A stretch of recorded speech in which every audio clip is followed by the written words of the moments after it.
এটা হচ্ছে অন্ধ্রপ্রদেশ ট্যুরিজমের রিসর্ট আর কি, হরিথা হোটেল বলে। এমনি আমরা গ্রাউন্ড ফ্লোরে পেয়েছি, সেটা নট ব্যাড।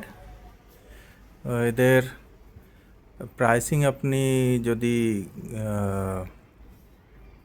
ওয়েবসাইটে যান তাহলে প্রাইসিং পেয়ে যাবেন ওখানে। আর তাছাড়া এদের ব্যবস্থা যেমন ডিনার আছে, লাঞ্চ আছে, সব কিছুই আছে, ব্রেকফাস্ট আছে, ব্রেকফাস্ট কমপ্লিমেন্টারি আছে। তো এই দিকে হচ্ছে দেখতে পাচ্ছেন একটা বেড, স্ট্যান্ডার্ড সাইজ বেড, আমি বলবো না বিরাট বড় বা বিরাট ছোট। এদিকে ব্যালকানি আছে, এই সুন্দর একটা ব্যালকানি আছে।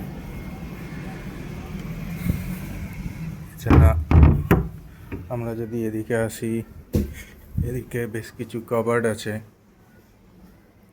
এদিকে একটা মিরর আছে, আর এটা টয়লেট আছে।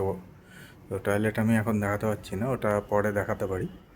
তো বাকি এমনি এদের যা প্রাইস হিসেবে দ্যাট ইজ ফেয়ার, মানে not bad, not very good, but it's good.